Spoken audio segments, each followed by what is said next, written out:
मैं ये हमेशा मानती हूँ कि जीवन का सबसे सुखद एहसास भी है, यही जीवन की सबसे बड़ी क्रिया भी है कि शाश्वत सत्य जीवन में कुछ भी नहीं है। इसलिए किसी भी चीज़ को हम पूर्ण रूप से परिभाषित कर ही नहीं सकते, है ना। जीवन परिवर्तनशील है और साथ जीवन में बहुत से लाइफस्टाइल डिसऑर्डर आए हैं, वो भी एक कारण होता है ये सब चीज़ों का। महिला सशक्तिकरण का स्वागत डेफिनेटली है, पर उसके साथ आने वाले ढेर सारे विकार भी उत्पन्न हुए हैं, उस सत्य को हम नकार नहीं सकते हैं। जो पहले महिलाएं कर लिया करती थी परिवार के लिए, आज हम चाह के भी नहीं कर सकते हैं, है ना। पर डबल बर्डन आ गया है नारी सशक्तिकरण के नाम पे। उन्हें समाज सेवा भी करना है, उन्हें अपना वर्चस्व भी कायम करना है, उन्हें पढ़ाई भी करनी है और उन्हें जॉब भी करना है, उन्हें घर भी देखना है, बच्चे भी देखना है। तो वो उनके लिए मुझे नहीं लगता वो ब्लेसिंग होगा, वो कर्ज हो गया, है ना। क्योंकि वो इतनी चीजें कर रही है फिर भी उनका सम्मान नहीं हो रहा है, क्योंकि वो परिवार के साथ न्याय नहीं कर पा रही है। तो सम्मान होगा कहाँ से? परिवार अपनी जगह सही है। हम सोल्यूशन कैसे निकालें जिससे कि परिवार भी हमारा खंडित ना हो। और यहाँ पे हर माँ की जिम्मेदारी बनती है कि अगर नारी का वर्चस्व बढ़ाना है, नारी को बराबरी पे दायित्व देना है, तो हम अपने बच्चों को भी सिखाएं कि बेटा अगर वो आपके बराबरी पे काम कर रही है, वो भी पैसे कमा के ला रही है, तो घर की जिम्मेदारी आपकी भी बनती है बराबरी पर। दूसरा, उन महिलाओं के लिए जो नारी सशक्तिकरण के नाम पे अपनी आज़ादी का अंधाधुंध फायदा उठाए, वो भी उनको चिंता मनन करने की जरूरत है। नारी हमेशा से शक्तिशाली रही है। हमारी संस्कृति ने हमेशा नारी को एक कदम ऊपर ही रखा है पुरुषों से। उन्हें महान क्यों कहा गया? पुरुषों को क्यों नहीं महान कहा गया? क्या वो परिवार के प्रति दायित्व नहीं निभाते हैं? वो बाहर जाके संघर्ष नहीं करते हैं? उनको महान क्यों नहीं कहा गया? क्योंकि नारी के त्याग के समक्ष उनका त्याग कुछ भी नहीं हुआ।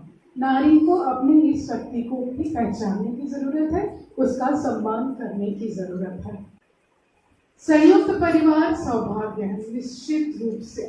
संयुक्त परिवार अपने आप में पूरा संस्कार होता है। इंसान को कोशिश करनी चाहिए कि हम अपने परिवार को बनाकर रखें, और आप इस सत्य को नकार नहीं सकते हैं कि उसमें त्याग, समर्पण, संयम की जरूरत होती ही है। बिना उसके हम किसी परिवार की बात नहीं, कहीं भी हम सफल नहीं हो सकते हैं, जो आज लैकिंग हो रहा है समाज में। संयुक्त परिवार सौभाग्य, एकल परिवार की आत्म शांति का भी सम्मान होना चाहिए। एकल परिवार के लिए कई बार परिवार में ऐसा नहीं कि बहू ही बुरी होती है, ऐसा नहीं कि सास ही बुरी होती है, पति ही बुरा होता है। हर इंडिविजुअल की सिचुएशन अलग होती है, हर घर की कहानी अलग होती है। कभी बहू अच्छी होती है वो सास अच्छी नहीं होती, कभी सास अच्छी है बहू अच्छी नहीं है ना।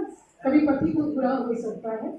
तो अगर ऐसी सिचुएशन हम साथ रहकर खुश नहीं है, एक दूसरे को खुशियाँ नहीं दे पा रहे हैं, घुट घुट कर जी रहे हैं सिर्फ समाज में इज्जत के नाम पर, है ना, तो बेटर है कि हमें वहाँ पे अलग हो जाना चाहिए। आप भी सुकून से जिए, हमें भी सुकून से जीना चाहिए।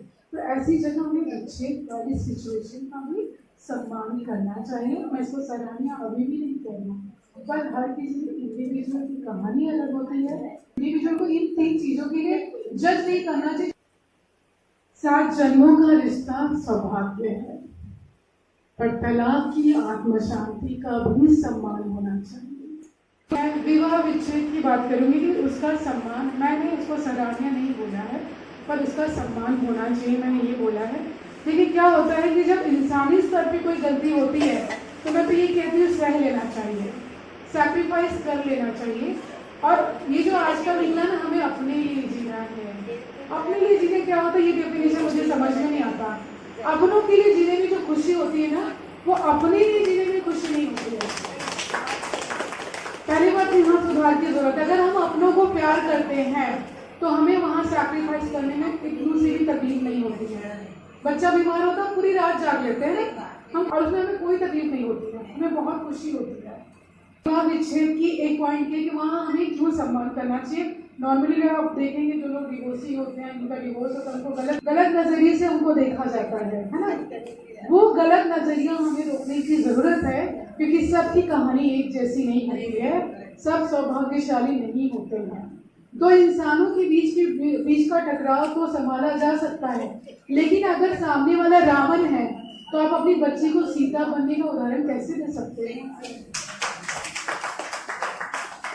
सीता तो ऐसी स्थिति पे आपको विवाह विच्छेद का सम्मान करना चाहिए, परिवार को आगे बढ़कर अपनी बच्ची का सहयोग करना चाहिए और सही समय पर उसे अपने घर वापस लाना चाहिए। सिर्फ महिला के लिए नहीं बोल रही, ये दोनों के लिए, यहाँ कोई लिंग विशेष की बात ही नहीं हो रही है, ये दोनों पे लागू होता है कि किसी भी इंडिविजुअल का जीवन वो ही जानता है कि क्या है, उसके जीवन में क्या बीत रही है, वो क्या फेस कर रहा है। जीवन में प्रेम एक बार ही होना चाहिए, जीवन में विवाह भी एक बार ही होना चाहिए, पर दूसरे विवाह की आत्म शांति का भी सम्मान होना चाहिए, जिसको सराहनीय अभी भी नहीं करना। पर हर किसी इंडिविजुअल की कहानी अलग होती है। इंडिविजुअल को इन 3 चीजों के लिए जज नहीं करना चाहिए जो नॉर्मली हम देखते हैं, सुनने में आता है। किसी तलाकशुदा को आप गलत नजरिए से देखते हैं, या तलाक को निंदनीय तरीके से देखते हैं। दूसरे विवाह करने वाली खास करके महिलाओं को ज्यादा बुरा कहा जाता है, पुरुष तो हमेशा से करता ही आया है। महिलाओं को गलत नजरिए से देखा कि भाई महिला इंसान नहीं होती है, उसकी कोई भावनाएं नहीं होती है, तो उसका सम्मान होना चाहिए। और जहाँ परिवार विभाजन हो रहा, फूट के जीने से अच्छा है कि दो लोग अलग होकर के स्वास्थ्यवर्धक तरीके से खुशी से अपने जीवन को जिए। तो आप किसी इंडिविजुअल को जज नहीं कर सकते हैं, तो इसीलिए हमें दूसरे विवाह का भी बदलते वक्त के साथ सम्मान करना चाहिए। जीवन परिवर्तनशील है ना। सतयुग सौभाग्य है, पर अभी हम सतयुग में नहीं है।